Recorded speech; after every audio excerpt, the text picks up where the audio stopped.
हाँ, तो कैसे हैं आप लोग सभी? अच्छे हैं? तो चलो बेटा स्टार्ट करते हैं। तो हमारा टॉपिक चल रहा था बेटा end of bipolarity, end of a. तो इस टॉपिक में हमने देखा था कि जो सेकेंड वर्ल्ड था, that is what, Soviet Union, वो डिसइंटीग्रेट हो चुका था, वो डिसइंटीग्रेट हो चुका था, वो टूट चुका था। इसी के आगे की कहानी को हम स्टार्ट करें तो हमने देखा था शॉक थेरेपी। क्या देखी थी? जिसको मैंने बताया था घाव देकर उपचार करना। एक दर्द भरा ट्रांजिशन हुआ था किस चीज का? सोशलिस्ट इकोनॉमी से कैपिटलिस्ट इकोनॉमी की तरफ। किसकी तरफ? कैपिटलिस्ट इकोनॉमी की तरफ। और उसके फिर कुछ परिणाम निकल के आए, कुछ कॉन्सिक्वेंसेस निकल के आए थे जो कि हमने लास्ट क्लास में किए थे। तो देखो, अगर इन कॉन्सिक्वेंसेस को मैं बताऊं, बड़े ध्यान से सुनना। जो ये 14-15 देश थे जो अलग हुए थे किससे? सोवियत यूनियन से। तो इन सभी कंट्रीज की जो इकोनॉमी थी ज्यादा अच्छी नहीं चल रही थी, बर्बाद थी, क्योंकि शॉक थेरेपी हुई थी। और खास तौर से मैं बात करूं रशिया की, सोवियत यूनियन का जो हायर बना है, जो सबसे बड़ा देश इनमें, कौन? रशिया। उसकी इकोनॉमी की मैं बात करता हूं तो लगभग 10 साल बाद उसने अपने अंदर सुधार करना शुरू किया था। तो ये लगा लीजिए आप 1991 में सोवियत यूनियन क्या हो गया बेटा? डिसइंटीग्रेट हो गया था। क्या हो गया था? समझ में आई बात? तो in the year 2000, in the year, Russia की इकोनॉमी रिवाइव होनी स्टार्ट हुई है। रिवाइव होने का मतलब क्या बेटा? यहाँ पे सही रास्ते पे थोड़ा सा लड़खड़ाती लगभग 10 साल हो चुके थे। और भाई इकोनॉमिक ग्रोथ में कहूं बिल्कुल भी नहीं थी। ऑलमोस्ट 10 ईयर्स लग चुके थे उसकी इकोनॉमी को रास्ते पे आने के लिए। और साथ की साथ मैं कहूं बेटा जी, नेचुरल रिसोर्सेज जो थे इनके, क्या थे? लाइक ऑयल है, नेचुरल गैस है, मिनरल्स है, इनका यूज इन्होंने करना स्टार्ट किया। अब मैं कुछ कंट्रीज के नाम लाइक लेता हूं आप लोगों के साथ। कजाकिस्तान है, रशिया है, तुर्कमेनिस्तान, उज्बेकिस्तान। ये major oil and gas producers हैं बेटा वर्ल्ड के अंदर। ये major oil and gas producing countries हैं। और दूसरी जो कंट्रीज हैं उन्होंने भी काफी कुछ गेन किया था इनकी जो ऑयल पाइपलाइंस थी उनसे बेटा। क्यों? क्योंकि इन कंट्रीज की ऑयल पाइपलाइंस दूसरी कंट्रीज की टेरिटरी में से होके जा रही थी। तो भाई उनके देश में से जा रही हैं तो फायदा उठाएंगे या नहीं उठाएंगे? लेकिन ठीक है भाई, फायदा उठा रहे तो उठा लो, क्योंकि इनको तो अपनी इकोनॉमी को सही रास्ते पे लेके आना है। वो कहावत सुनी ना आप लोगों ने, कुछ पाने के लिए क्या? शाबाश, जोर से बोलेंगे, कुछ पाने के लिए। वेरी गुड सुशांत, कुछ पाने के लिए कुछ खोना पड़ता है। चलो ठीक है, कोई बात नहीं। तो नेक्स्ट टॉपिक स्टार्ट करते बेटा हम लोग, that is tensions and conflicts. Tensions and, तो जो most of the former Republic states थे, मतलब सोवियत यूनियन के अंदर जो कंट्रीज पहले थी बेटा, उनके अंदर टेंशंस आ रही थी। उनके अंदर क्या? टेंशंस आ रही थी। बहुत ध्यान से सुनना, ये टॉपिक बहुत इंपॉर्टेंट है। क्वेश्चन पुटअप होता है यहाँ से, और खास तौर से लॉन्ग क्वेश्चन बना देते हैं, शॉर्ट में भी दे सकते हैं लेकिन लॉन्ग में भी। तो बहुत ध्यान से सुनना। कई कंट्रीज तो ऐसी थी जिनके अंदर सिविल वॉर हुई है। क्या हुई है? सिविल वॉर, जिसको हम बोलते हैं बेटा गृह युद्ध। यानी कि पॉलिटिकल सिस्टम बिल्कुल अनस्टेबल हो जाता है, लोग बाग खुश नहीं होते हैं, हथियार उठा लेते हैं। क्या उठा लेते हैं? हथियार उठा लेते हैं। तो बहुत सारी कंट्रीज में कुछ ऐसा ही हाल हुआ था जो कि सोवियत यूनियन से अलग हुई थी डिसइंटीग्रेशन के बाद। सिविल वॉर वहां पर हुई थी। मैं बात करता हूं रशिया के अंदर। किसके अंदर बेटे? 2 रिपब्लिक्स। कितने? 2 रिपब्लिक, 2 कंट्री थी, चेचन्या एंड दागिस्तान। कौन सी 2 कंट्री बेटा? Chechnya and Dagestan. कौन सी 2 कंट्री बोलेंगे? चेचन्या एंड दागिस्तान थी। यहां पर बहुत ज्यादा वॉयलेंट मूवमेंट्स हुई हैं, बहुत ज्यादा उपद्रव हुआ है, लोगों ने हथियार उठाए, आंदोलन किए हैं। और ये लगा लीजिए एक मेथड कहा गया था जिसको बोला जाता था मॉस्कोज मेथड। क्या बेटा? मींस मॉस्को किसकी कैपिटल है? रशिया की। शाबाश, मॉस्को किसकी कैपिटल है बेटा? रशिया की। अब भाई चेचन्या और दागिस्तान के अंदर क्या दंगे फसाद हो रहे हैं, कहीं ना कहीं वो क्या चाह रहे हैं? एक ऑटोनॉमी चाह रहे हैं, स्वेच्छा जिसको हम बोलते हैं वो चाह रहे हैं।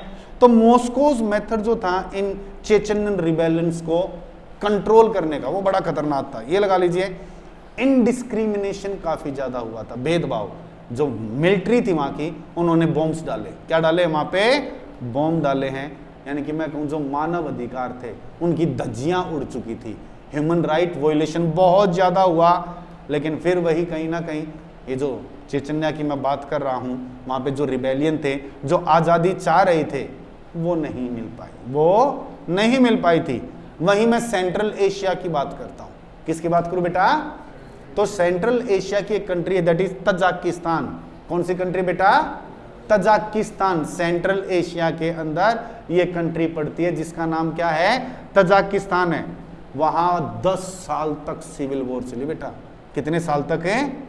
मतलब 2001 तक। 1991 में डिसइंटीग्रेशन हुआ, 1991 में, टिल 2000 में।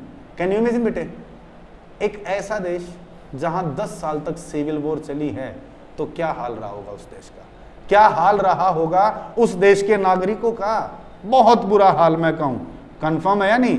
एक और मैं कंट्री की नाम लूं, दैट इज अजरबैजान। क्या है जी? अजरबैजान। वहां की मैं बात करता हूं तो उसकी एक प्रांत थी, एक प्रोविनेंस थी, जहां पर कौन थे जी? नेग्रोनो करबाख। नेग्रोनो करबाख नाम की जगह मैं बात बताता हूं। वहां पर भी ऐसे ही जो लोकल अर्मेनियंस थे, उन्होंने रिबेलियन किया, क्योंकि वो अर्मेनिया को ज्वाइन करना चाहते थे। वो किसको ज्वाइन करना चाह रहे थे? अर्मेनिया को ज्वाइन करना चाह रहे थे। इसी में जॉर्जिया का नाम भी आता है। इसी डिस्टरबेंस की जो मैं बात कर रहा हूं, कॉन्फ्लिक्ट्स एंड टेंशन, जॉर्जिया का भी नाम निकल के आता है। उसके जो 2 प्रोविनेंस थे, वो भी इंडिपेंडेंस की मांग कर रहे थे। वो भी किसकी मांग कर रहे थे जी? इंडिपेंडेंस की मांग कर रहे थे। लेकिन वही बात, आजादी मांगने से मिल जाती है क्या? क्या आजादी मांगने से मिलती है? नहीं, उसके लिए लड़ना पड़ता है। और कारण, आजादी चाहिए, आजादी मिली नहीं। अब नहीं मिली तो क्या? सिविल वॉर वहां भी हुई है। सिविल वॉर वहां पर भी हुई है। यूक्रेन की बात मैं करता हूं, किर्गिस्तान की मैं बात करता हूं, जॉर्जिया की मैं बात करता हूं। यहाँ के भी सर्टेन प्रोविनेंसेस क्या इंडिपेंडेंस की डिमांड कर रही थी बेटा। कंफर्म है या नहीं कंफर्म है? यहाँ तक कि जो कंट्रीज थी ना, रिवर वाटर जो था, उनके ऊपर भी लड़ाई कर रही थी। किसके ऊपर है भाई? देखो, नदी जो है किसी एक देश तक तो सीमित नहीं होती है ना। एक कंट्री से बहती वो किसी दूसरी कंट्री में जा रही है, फिर किसी तीसरी कंट्री में चली जाए। तो रिवर वाटर को लेके भी बेटा इन कंट्रीज के बीच में वॉर हुई हैं। तो मैं कहूं, जब वॉर ही चल रही हैं, सिविल वॉर चल रही हैं, तो क्या पॉलिटिकल स्टेबिलिटी होगी बेटे? नहीं होगी, बिल्कुल नहीं होगी। पॉलिटिकल इंस्टेबिलिटी है। और फिर ये लगा लीजिए, people in power, people in, that is political leaders. दिक्कत हो रही है, सिविल वॉर चल रही है, लेकिन उसका खामियाजा किसको भुगतना पड़ता है? आम जनता को। किसको बेटे? तो इन कंट्रीज में मैं बात करूं, खामियाजा भुगतना पड़ रहा था किसको? ऑर्डिनरी पीपल को बेटा। किसको बेटा जी? और हम बात करें, अपना रुख करते हैं अगर सेंट्रल एशिया की तरफ। किसकी तरफ रुख करें बेटा जी? सेंट्रल एशिया की तरफ। यहाँ पर हाइड्रोकार्बन रिसोर्सेज काफी सारे हैं। कौन से रिसोर्सेज हैं यहाँ पर? हाइड्रोकार्बन रिसोर्सेज काफी सारे हैं, जिसकी वजह से उनको इकोनॉमिक बेनिफिट होगा। क्या होगा जी? उनको इकोनॉमिक बेनिफिट होगा या नहीं होगा जी? बिल्कुल होगा।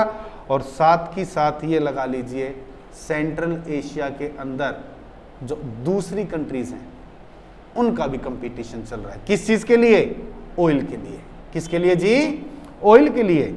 ऑयल कंपनीज सेटअप करने के लिए। यानी कि जो डेवलप्ड कंट्रीज हैं, वो इन सेंट्रल एशियन कंट्रीज में आके क्या अपना इन्वेस्टमेंट करना चाह रही है। और डिफरेंट कंट्रीज हैं जिनको दिख रहे कि भाई यहाँ पे नेचुरल रिसोर्सेज हैं, यहाँ पर क्या हैं? नेचुरल रिसोर्सेज हैं। तो कंपटीशन जबरदस्त है।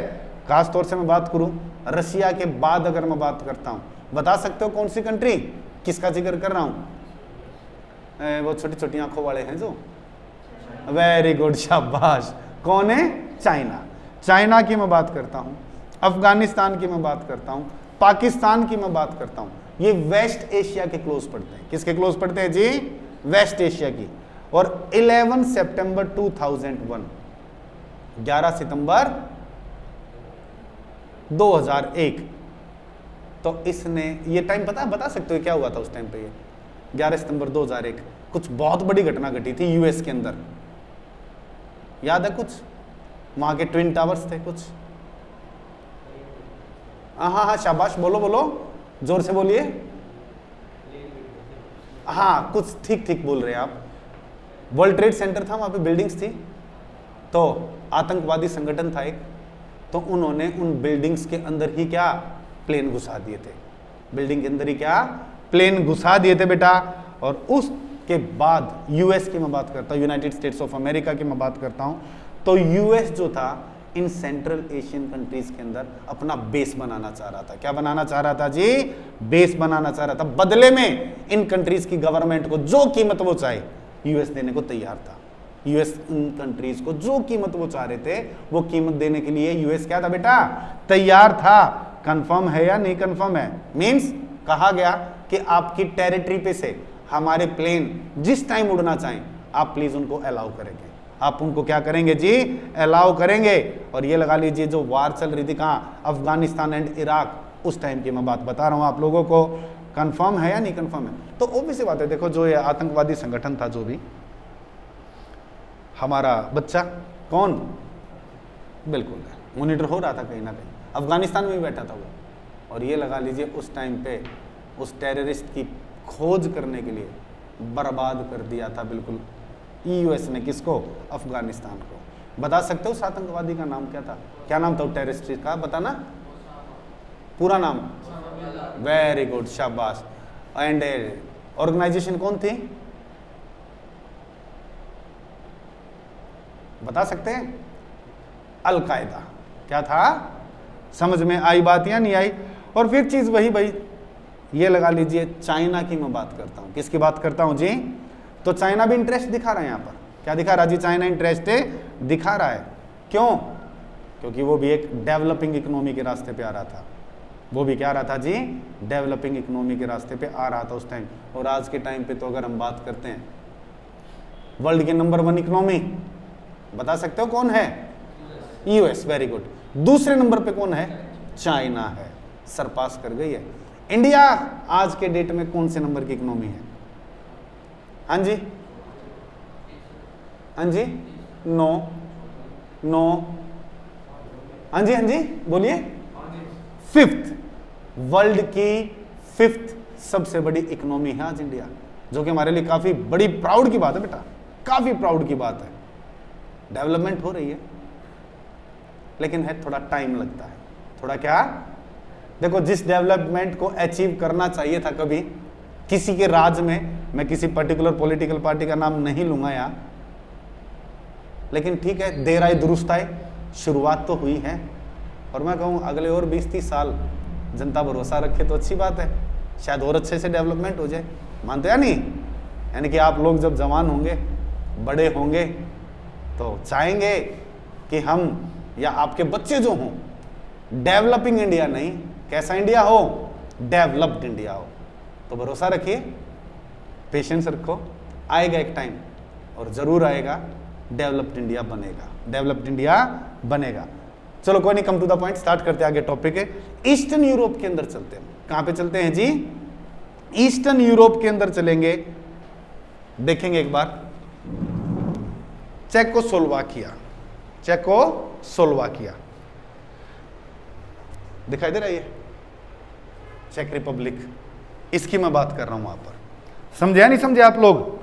तो यहां पे भी कुछ नेशंस थे, रिपब्लिक्स थे, जो इंडिपेंडेंस की डिमांड कर रहे थे बेटा। जो किसकी डिमांड कर रहे थे? तो वहां कुछ ऐसी वॉयलेंट हरकतें नहीं हुई, पीसफुली डिवाइड हो गए। क्या हो गए थे जी? पीसफुली डिवाइड हो गए थे। Czechs and Slovaks, Czechs and Slovak जिसको हम कहें। क्या मैप में आप देख पा रहे हैं? दिखाई दे रहा है आप लोगों को? चेक रिपब्लिक एंड स्लोवाकिया दिखाई दिया है? नहीं दिखाई दिया? ये दो वो प्रोविंसेस है बेटा जी, जो पहले एक ही थे। पहले क्या थे? एक ही थे ये, चेकोस्लोवाकिया।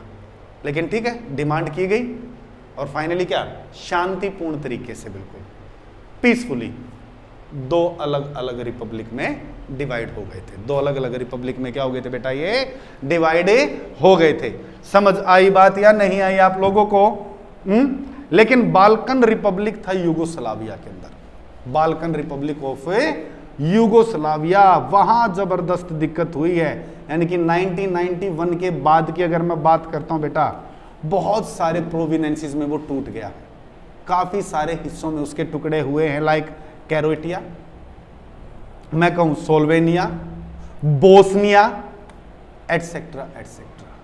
3-4 कंट्रीज के अंदर में छोटे छोटे पार्ट्स में वो डिवाइड हो गया, क्योंकि वहां के जो एथनिक सर्ब थे ना बेटा, सर्ब लोग जो थे वहां पे, यानी कि धर्म से संबंधित मैं बात बता रहा हूं, एथनिक सर्ब जो थे वो इसको नहीं चाह रहे थे, उन्होंने इसका अपोजिशन किया था। और ये लगा लीजिए बोस्निया के अंदर जितने भी नॉन सर्ब्स थे, बोस्निया के अंदर जितने भी क्या थे बेटा, नॉन सर्ब्स थे, उनको मारा गया था। उनको क्या किया गया था जी, मारा गया। वो तो ठीक है, इंटरवेंशन किया गया था नेटो के द्वारा। किसके द्वारा जी? नेटो के द्वारा। नेटो कौन है बताना, किसका मिलिट्री अलायंस है? यूएस का। Very good. किसका मिलिट्री अलायंस है जी? ठीक है, इंटरवेंशन किया था। तो जो बॉम्बिंग थी यूगोस्लाविया की, उसके बाद वहां पर एथनिक सिविल वॉर हुई थी, यानी कि धर्म पे बेस्ड जिसको हम बोलते हैं, उस पे बेस्ड क्या हुई है जी, एथनिक सिविल वॉर हुई है। तो देखो बेटे, मैंने बताया आप लोगों को, डिसइंटीग्रेशन हुआ है, टूट चुका है यूएसएसआर, सोवियत सिस्टम खत्म हो गया था, शोक थेरेपी भी आई है, और इस सोवियत सिस्टम से जो अलग अलग कंट्रीज बाहर आई, बहुत समस्याएं आई थी, इकोनॉमिक डेवलपमेंट की समस्या थी। और जैसे कि आज के टॉपिक में अभी मैंने आपको बताया, क्या पॉलिटिकल स्टेबिलिटी रही है, चाहे आप सेंट्रल एशिया की बात करें या आप ईस्टर्न यूरोप की बात करें, जो डिफरेंट कंट्रीज थी, सिविल वॉर देखने को मिली है वहाँ पर। तो ये लगा लीजिए beginning of 21st century, that is 2001-2002 के आसपास की मैं बात करता हूँ, तब थोड़ा सा वहाँ की जो कंट्रीज हैं पटड़ी पे आनी स्टार्ट हुई हैं। समझे या नहीं समझे? क्या यहाँ तक का टॉपिक क्लियर है आप लोगों को? कोई क्वेश्चन अगर पूछना चाहे यहाँ तक पूछ सकते बेटे, किसी भी तरह का कोई क्वेश्चन आए तो पूछना चाहेंगे क्या? टॉपिक आगे बढ़ा ले अब हम लोग। तो चलो बेटा नेक्स्ट टॉपिक स्टार्ट करते हैं हम, India and post communist countries. India and post communist countries. Post communist countries का मतलब यहाँ पे क्या है, यानी कि सोवियत ब्लॉक से जो कंट्रीज अलग हुई हैं, उनके साथ इंडिया के कैसे रिलेशनशिप रहे हैं, उनके साथ इंडिया के कैसे से रिलेशनशिप रहे हैं। अब बड़े ध्यान से सुना बेटा मेरी बात, इंडिया के रिलेशनशिप जो है ना इन पोस्ट सोवियत कंट्रीज के साथ अच्छे रहे हैं। कैसे रहे हैं बेटा? अच्छे रहे हैं। लेकिन बता सकते हो सबसे स्ट्रॉन्गेस्ट रिलेशन किसके साथ रहे हैं? Very good. किसके साथ है? हम कहें बचपन का दोस्त है हमारा। कब का दोस्त है? यानी कि शुरू से ही। भाई पहले रशिया नाम नहीं कहा जाता था, क्या बोला जाता था? सोवियत यूनियन बोला जाता था, यूएसएसआर बोला जाता था। लेकिन इसमें हेड कौन था एक्चुअल में? रशिया ही तो था। तो जितनी भी ये कंट्रीज थी बेटे, सभी के साथ हमारे रिलेशंस अच्छे रहे। लेकिन सबसे बेस्ट रिलेशंस हमारे किसके साथ रहे थे बेटा? रशिया के साथ रहे। किसके साथ जी? कंफर्म है या नहीं कंफर्म है? और ये लगा लीजिए इंडिया की जो फॉरेन पॉलिसी रही है, भारत की जो विदेश नीति रही है, उसमें एक इंपॉर्टेंट रोल प्ले किया बेटा रशिया ने। किसने इंपॉर्टेंट रोल प्ले किया है? रशिया ने इंडिया की फॉरेन पॉलिसी में बहुत इंपॉर्टेंट रोल प्ले किया है, जिनको हम बोलते हैं इंडो रशियन रिलेशंस। क्या बोलते बेटा? ये इंडो रशियन रिलेशंस। और ये लगा लीजिए बेटा, भारत और रशिया के संबंधों का जो इतिहास है ना, उसकी जो जड़ें हैं, वो म्यूचुअल ट्रस्ट जिसको हम बोलते हैं, आपसी विश्वास जिसको हम बोलते हैं, उस पे बेस्ड रहा है। दूसरी चीज, दोनों ही कंट्रीज के जो इंटरेस्ट हैं, बहुत सारी चीजों में कॉमन इंटरेस्ट रहे हैं। क्या रहे हैं जी? इनके जो परसेप्शंस रहे हैं, अवधारणाएं इनकी रही हैं, जो आइडियोलॉजीज जो बेसिकली मैं कहूं बात कॉमन रही है। क्या रही है जी? ये चीज तो आप लोग लगा लीजिए, हमारी ज्यादा किससे बनती है? नहीं, हम इंडिविजुअल लेवल पे हम बात कर रहे थे, जो आप जैसा हो उसके साथ आपकी ज्यादा अच्छी बनती है, या जी जो हमारे जैसा ना हो उससे ज्यादा अच्छी बनती है। अगर कोई हमारे जैसा ना हो तो हमारे कुछ पड़ोसी देश हैं, उनके साथ तो फिर बहुत अच्छी बननी चाहिए थी हमारी। तो हमारी किसके साथ ज़्यादा अच्छी बनती है? जो कुछ हमसे हो, जो हमारे जैसे से हो, जिनके विचार हमसे मिलते हों, कुछ कॉमन इंटरेस्ट हो। तो यही चीज़ किसके बीच में रही बेटे? इंडिया एंड रशिया के बीच में। किसके बीच में रही है? और मैं केवल पॉलिटिकल एंड इकोनॉमिक रिलेशंस की बात नहीं कर रहा, मैं कल्चरल रिलेशंस की भी बात करता हूँ थोड़ी सी। हमारे यहाँ की मूवीज़ को वहाँ बहुत ज़्यादा पसंद किया जाता है, इंडियन मूवीज़ को रशिया के अंदर है और काफ़ी ज़्यादा पसंद किया जाता है। और ख़ास तौर से मैं एक बात और बताऊँ, पुराने एक इंडियन एक्टर का नाम लूँगा, नाम सुना होगा शायद आपने। आज के टाइम पे एक एक्टर है, वो आलिया भट्ट का हस्बैंड है ना, आई थिंक, वो क्या नाम उसका, रणबीर कपूर। हाँ, गूगल करके देख रहा था अभी, क्या वो is the husband of Alia Bhatt है? नहीं, रणबीर कपूर के great grandfather, that is Raj Kapoor. नाम सुना आप लोगों ने राज कपूर का या नहीं सुना? राज कपूर को बहुत पसंद किया जाता वहां पे। राज कपूर की एक मूवी आई थी, मेरा नाम जोकर, देखी तो शायद नहीं होगी आप लोग, तो बच्चे हैं? गाना उसका कौन सा गाना है बताना? मेरा जूता है जापानी, ये पतलून इंग्लिशतानी, ये मेरा नाम जोकर में तो नहीं है शायद ये। हाँ, राज कपूर की किसी दूसरी मूवी का है। और कौन सा गाना बता सकते हो? जीना यहाँ मरना यहाँ, इसके सिवा जाना कहाँ। वो देखो सर्कस करते हैं, नहीं देखी शायद आप लोगों ने, कोई बात नहीं। तो इस मूवी के अंदर है ना, जो सर्कस आर्टिस्ट दिखाए गए इंडिया के तो हैं ही हैं, तो फॉरेन से सर्कस आर्टिस्ट आते हैं, तो वो फॉरेन कंट्री पता है कौन थी? कौन है? तो वहां से कौन आए थे? रशिया के लोगों को क्या बोलते हैं? रूसी हिंदी में बोलते, और इंग्लिश में क्या बोलते हैं? हाँ जी, रशियंस आए थे। तो ये लगा लीजिए इंडिया की जो बोली, आप यार बड़े हंसते हैं आप ऐसे, ऑब्वियस सी बात है, इंडिया के लोगों को क्या कहा जाता है? इंडियंस बोला जाता है, बोला जाता है ना। तो बहुत ध्यान से सुनो मेरी बात। तो उस मूवी में भी रशिया के सर्कस आर्टिस्ट को दिखाया गया है, समझे या नहीं समझे? मूवी की मैं बात कर रहा हूं। तो कहीं ना कहीं इंडिया और रशिया के रिलेशंस को मैं कहूं एक मजबूती दे रखी है, किसके थ्रू? कल्चरल वर्ल्ड के थ्रू। किसके थ्रू जी? मूवी भी तो curtain of the society, mirror of the society you can say, दिखा रहे हैं नहीं दिखा रहे? तो इन रिलेशंस को दिखा जाता है। अमिताभ बच्चन, कौन जी? अमिताभ बच्चन को बहुत पसंद किया जाता है वहां पे, यानी कि ये लगा लीजिए हिंदी फिल्मों के गाने सुनते हैं वो लोग रशिया के अंदर, हिंदी फिल्मों के क्या? हाँ, समझ आ रहा नहीं यार, वो मेरे को नहीं पता। अब आप लोग भी कई बार दूसरी लैंग्वेज के गाने सुनते हो, कभी कभार हो सकता है, बस आपको म्यूजिक से लेना देना है, बोला म्यूजिक बड़ा अच्छा लग रहा है, इंग्लिश गाने सुनने लग जाते हो आप, ठीक है।